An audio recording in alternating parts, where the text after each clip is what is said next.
அந்த சொல்லையாவது கேள்விப்பட்டிருக்கீங்களா? அந்த சுழிமுனை என்பது எது என்றால் சந்திரனும் சூரியனும் கூடி செல்லுவது சுழிமுனை. அதைத்தான் அர்த்தநாரீஸ்வரர், ஆணும் பெண்ணும் சிவனும் சக்தியும். இந்த விதமான தாற்பயம் எவ்வளவு மக்களுக்கு தெரியும்? தெரியணுமா கூடாதா? அப்ப தெரியாத போனதுக்கு காரணம் என்ன? நமக்கு யாரும் சொல்லல. எழுதி வச்சவங்களும் அதை அவங்களுக்கு பயம், எதாச்சும் சொல்லி மாட்டிக்க கூடாதுன்னு சொல்லிட்டு அவங்க பூட்டக்கமா வச்சு விட்டுட்டு போயிருப்பாங்க. என்னாலாம் அதெல்லாம் முடியாது, உத கொடுப்பானா வாங்கிக்கா, இல்லை ஒன்று இந்த வியாபாரத்துக்கு வராத, வந்தியா அவன் புரியாம உதைக்கிறான் வாங்கு. அதுக்கப்புறம் அவன் தெரிஞ்சு வந்து காலில் விழுவான். ஆனால் நீ முதல்ல வாங்குறத வாங்கிக்கணும். அந்த மாதிரி தான் இது. இது சந்திரன் பெண்ணு, சூரியன் ஆணு. இதை புரிஞ்சு இதை முதல்ல புரிஞ்சுக்கணும். யாருக்கு எப்போ பவர்னு சொன்னால், திங்கள் புதன் வெள்ளி சந்திரனுக்கு பவர், செவ்வாய் சனி ஞாயிறு சூரியனுக்கு பவர். இன்னும் ஒரே ஒரு நாள் இருக்கு, வியாழன். பூர்வபட்சம் இருக்குல்ல, வளர்பிறை, அப்போ சந்திரனுக்கு பவர் வியாழக்கிழமை. தேய்பிறை இருக்குதுல்ல, தேய்பிறையில வர்றது வந்து சூரியனுக்கு பவர். இந்த மாதிரி நம்ம இந்த சுவாசத்தை வியாழக்கிழமை மட்டும் அப்படி பயன்படுத்தணும். இந்த 7 நாட்களையும் இறைவன் சரியா வகுத்து இந்த உடலுக்கு அதை பங்கு போட்டு கொடுத்துருக்கான். சரம் பார்ப்பான், பரம் பார்ப்பான். பாப்பான் பாப்பான்னு சொல்லி கேலியாவும் கிண்டலாவும் பேசுவாங்கள்ல. பார்ப்பான் என்றால் என்ன? பரம்பொருளை பார்ப்பவன் என்பது பொருள். இதை புரிஞ்சுக்க வேண்டாமா? அவனை பார்க்கிறவன் தான் பார்ப்பான். எவன் பார்ப்பான்? எல்லாருமே பார்ப்பான். எல்லாருக்குமே முடியும். அந்த உண்மையை தெரிஞ்சுட்டு அந்த வழியை கடைப்பிடிச்சிங்கன்னா உங்களுக்கு அந்த வழி வந்துடும். இல்லைன்னா வராது. இந்த பயிற்சிகளை சொல்லித்தரணும். வயசாகிடுச்சு சொல்லி சுகமும் இல்லை அப்படிலாம் கிடையாது. எப்போ வேணாலும் சொல்லலாம். அறிவு எப்போ வேணாலும் நமக்கு கிடைக்கும். புரியுதுங்களா? இதை ஆரம்பத்திலேயே எதில் வச்சிருக்காரு பார்த்தீங்களா? அவர் என்ன பாடுறாரு?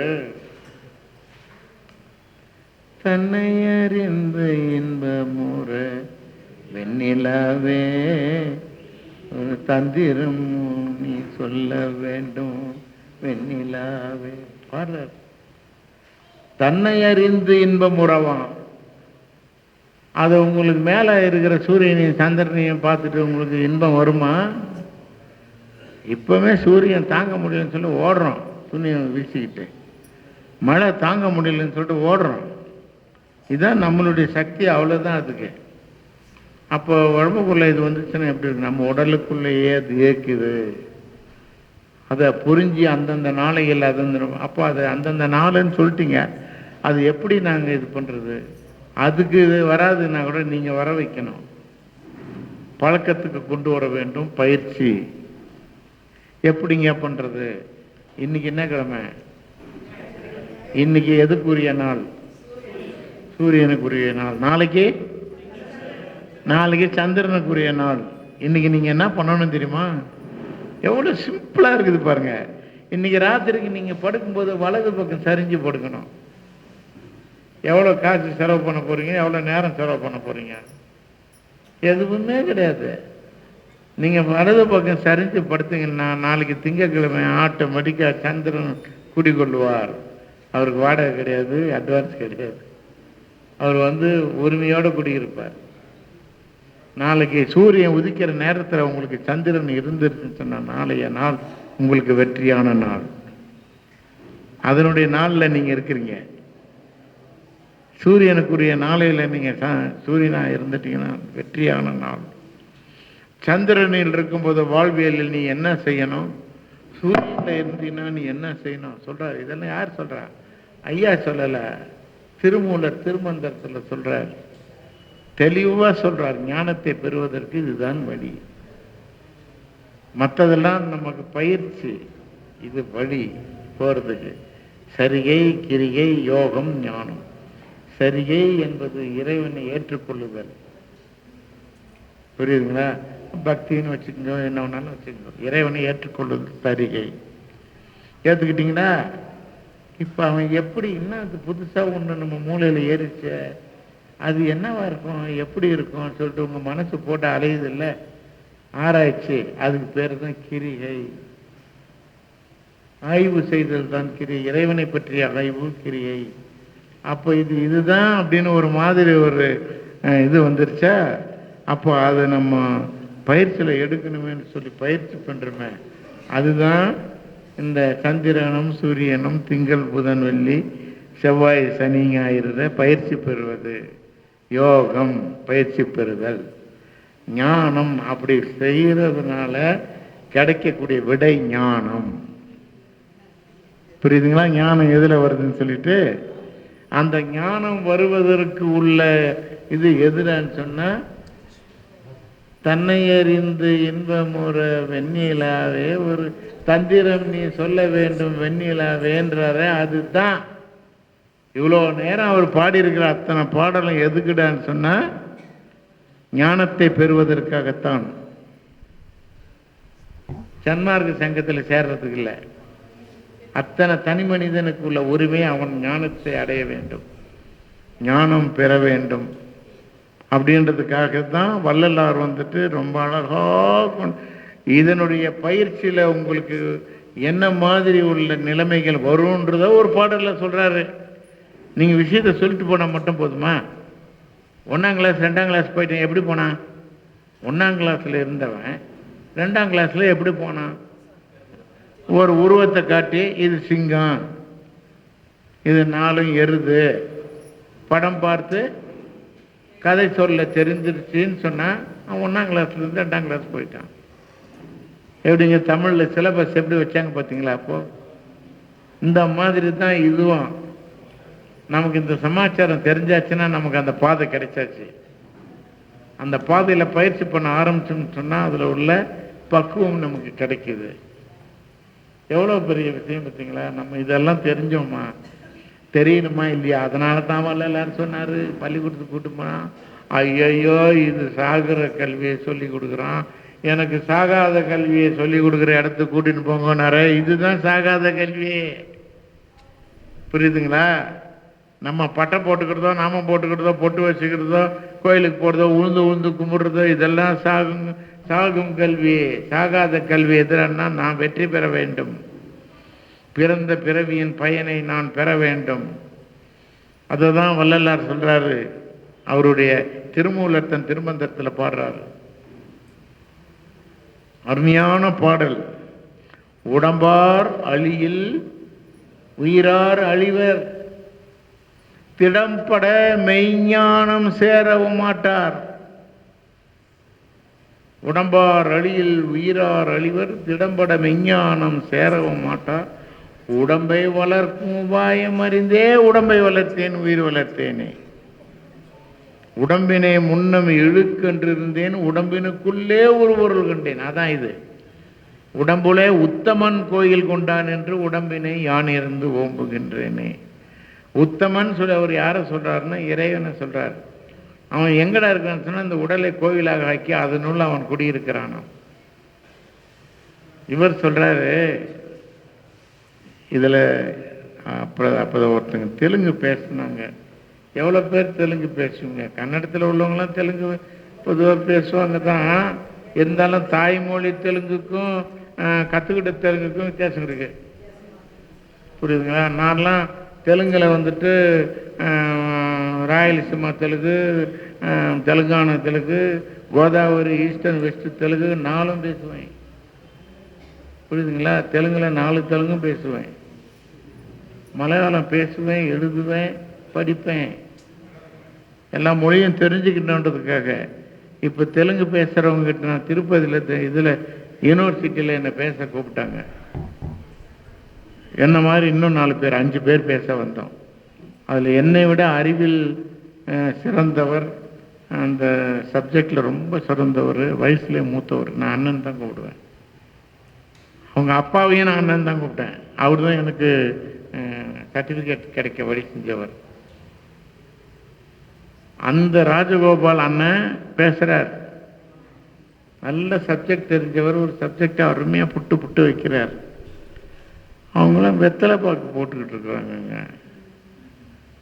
இவர் பேசுகிற சப்ஜெக்டை கேட்காம அந்த பேராசிரியர்கள்லாம் வெத்தலை பாக்கு போட்டுக்கிட்டு இருக்கிறாங்க. எனக்கு ரொம்ப எனக்கு அவர் பேசுகிற சப்ஜெக்ட்லாம் நல்லா தெரியும்.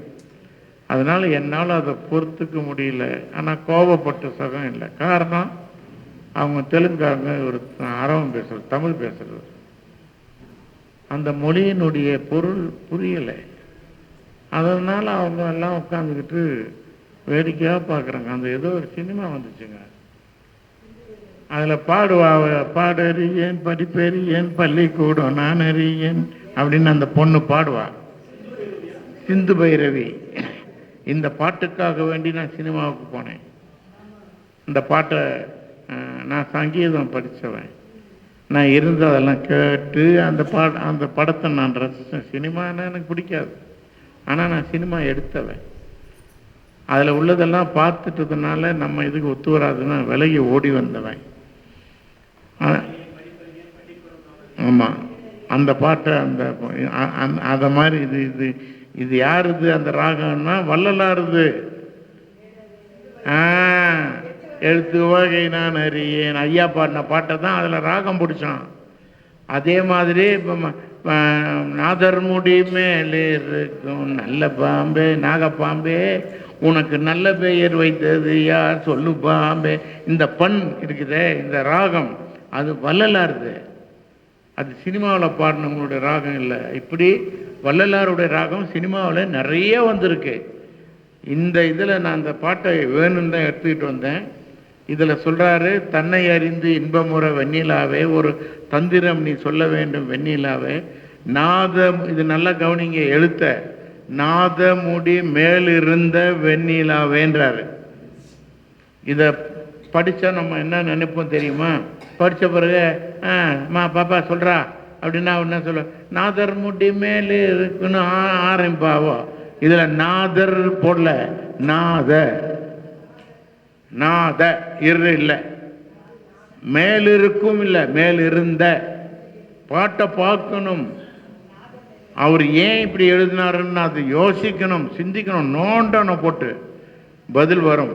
நாத என்றால் ஒன்றை குறித்தல், நாதர் என்றால் ஒருவரை குறித்தல். நாதர் என்பது ஒன்று சிவனாக இருக்கலாம், விஷ்ணுவாக இருக்கலாம், யாராக வேணாலும் இருக்கலாம். நாதர் முடி மேலிருக்கும் அப்படின்னு வரும். இது மேல் இருந்த, அப்போ இது கடந்த காலம். எப்படி? நாத முடி மேலிருந்த, புரியுதுங்களா?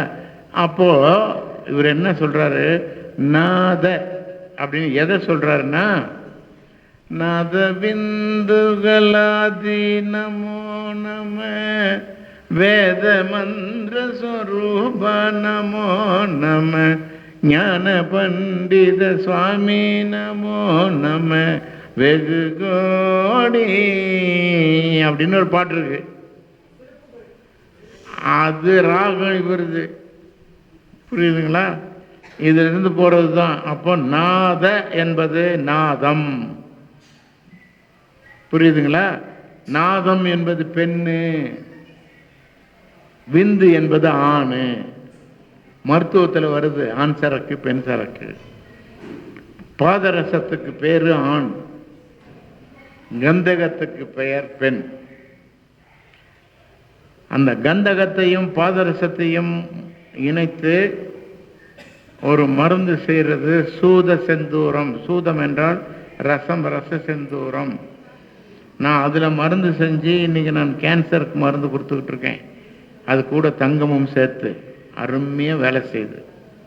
அப்போ இந்த இடத்துல எதை சுட்டி காட்டுதுன்னா, பெண்ணை குறித்தல். நாத இருந்த, எப்படி? நாதர் முடி மேல் இருக்கும் இல்லை, நாத முடி மேல் இருந்த வெண்ணிலாவே.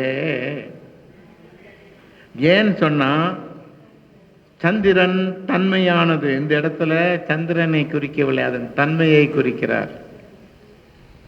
அந்த தன்மைக்கு நீ வேகமா சூரியனுடைய இதுல தன்மையில வேகமா சுத்திக்கிட்டு வளைஞ்சாலும் நீ சந்திரனுக்கு உரிய தன்மையில நீ அடங்கினா மட்டும்தான் உனக்கு வெற்றி கிடைக்கும் என்று சொல்லுகிறார். எவ்வளோ பெரிய விஷயம் பார்த்தீங்களா? அதை தான் அவர் பாடினாரு, நாத விந்துகள் ஆதி நமோ நம அப்படின்னாரு. அதை வேமண்ணா என்ன சொல்றாரு, தெலுங்குக்காரரு. நான் அதுக்கு தான் தெலுங்குக்காரங்க இருக்கீங்களான்னு கேட்டேன். வேமண்ணா சொல்றாரு, ஜென்மம் மிக துர்லபமுறானார். இந்த ஜென்மம் இருக்க ஒரு துளிடா அப்படின்னாரு. சொல்லிட்டு அடுத்து சொல்றாரு பாருங்க, அற்புதமான ஒரு சொல்லு. வேமண்ண சதகம்னு சொல்லி 100 பாடல் எழுதியிருக்காரு. அதுல வருது, இறைவன் உங்களை பார்க்கலையாம், நான் போட்டுங்கிற இந்த விபூதியை பார்க்கலையாம், பெரிய பொட்டை பார்க்கலையாம், நாமத்தை பார்க்கலையாம். அப்படி மனச சஞ்சர இப்படி இப்படி சொல்றாரு பாருங்க. சொல்ல நமக்கு பாடம் நடத்துறாருங்க. மனச சஞ்சு, ஏன்டா அங்கங்க தேடிட்டு இருக்கிற? உன் மனசுக்குள்ள இருக்காண்டா. இறைவன் மனதோடு உறவாடி கொண்டிருக்கிறானாம். அதை வேமண்ணா சொல்றார். எங்க அப்பா இந்த 100 பாடலையும் பாடுவாங்க. அங்கங்க நிறுத்தி ஒரு வாரம் அதுக்கு விளக்கம் சொல்லிக்கிட்டு இருப்பாங்க. சாப்பாடு ஒரு பக்கம் எங்க அம்மா ஆக்கி போட்டுக்கிட்டே இருப்பாங்க. இது எங்க வீட்டில் நடந்துட்டே இருக்கும்.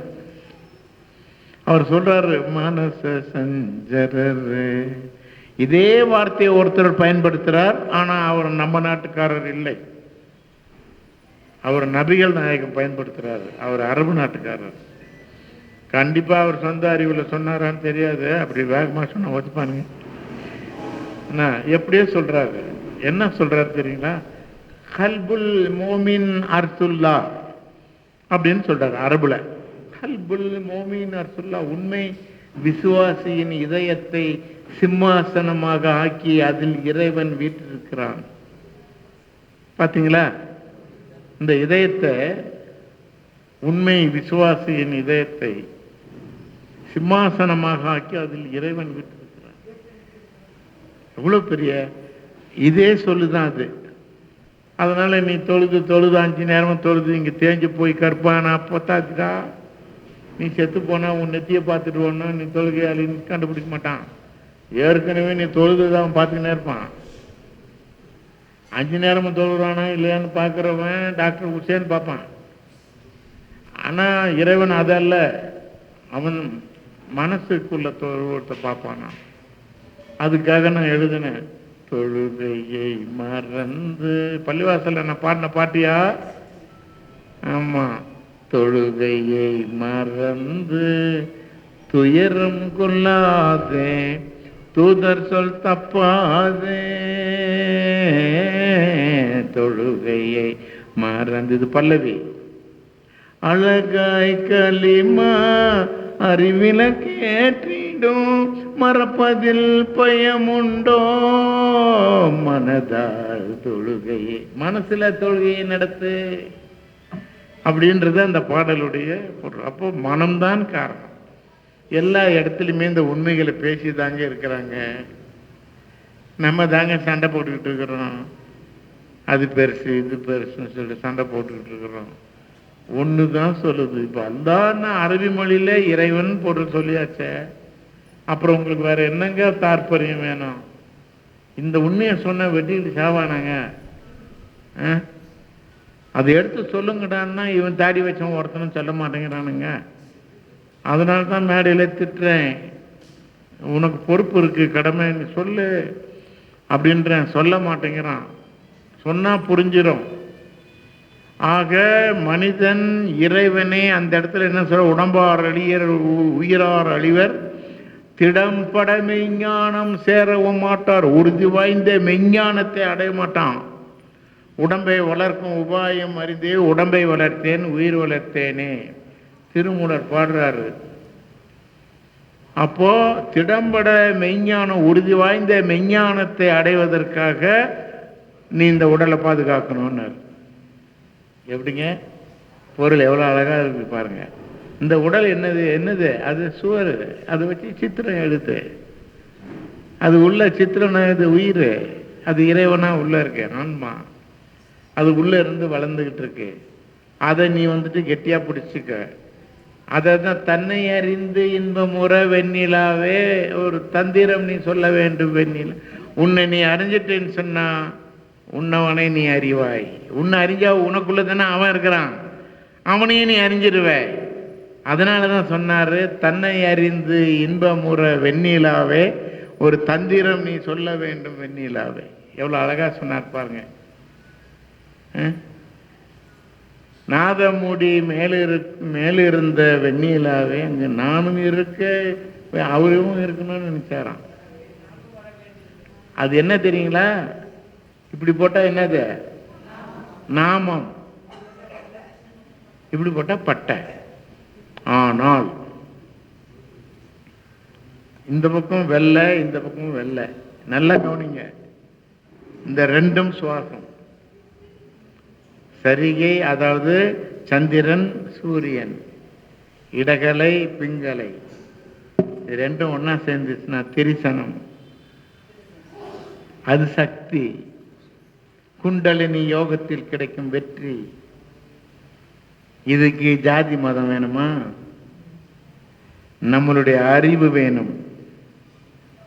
தாய்மான சுவாமிகள் பாடுறாரு, கந்துக மதக்கரியை வசமாய் நடத்தலாம், கரடி வெம் புலி வாயையும் கட்டலாம், ஒரு சிங்க முதுகின் மேல் கொள்ளலாம், கட்செவி எடுத்து ஆட்டலாம், வெண்தளலில் ரசம் வைத்து 5 லோகத்தையும் வேதித்து விற்றுண்ணலாம், வேறொருவர் காணாது உலகத்து உலாவலாம், விண்ணவரை ஏவல் கொள்ளலாம், சந்ததமும் இளமையோடு இருக்கலாம், மற்றொரு சரீரத்தினுள் புகுதலாம், சலமேல் நடக்கலாம், தனல் மேல் இருக்கலாம், தன்னிகரில் சித்து பெறலாம்.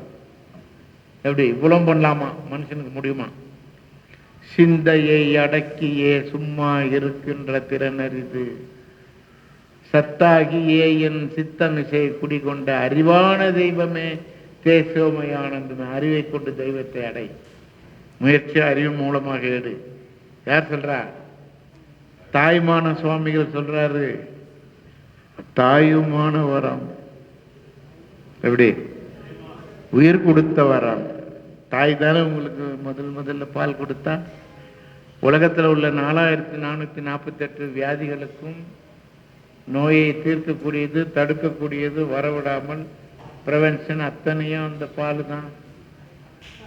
அதனால்தான் தாய்ப்பாலை எவ்வளவு நாளைக்கு புள்ள குடிக்கிறத விட்டுருங்கம்பாங்க. அதுக்கு இன்னைக்கு மரியாதை இருக்குதா? 150 மில்லி பாட்டில்ல தாய்ப்பாலை பிடிச்ச ரோட்டில் விற்கிறாங்க. இன்னைக்கு மகாராஷ்டிராவில் அதெல்லாம் சர்வசாதாரணம். அது எங்க இருந்து முதல்ல உருவாச்சு தெரியுங்களா? அந்த பழக்கம் சிங்கப்பூர்ல இருந்து. சிங்கப்பூர்ல இருந்து மலேசியாவுக்கு போச்சு. அங்க தமிழ் அதிகம். அங்க இருந்து இங்க வந்துடுச்சு. இங்கேயும் எல்லாரும் தாய்ப்பாலை விலைக்கு விற்க ஆரம்பிச்சிட்டான். ஆனா விலைக்கு வித்தாலாவது வாங்கி ஆகணுன்ற நிலைமையில இருக்கிறவங்களும் இருக்காங்க.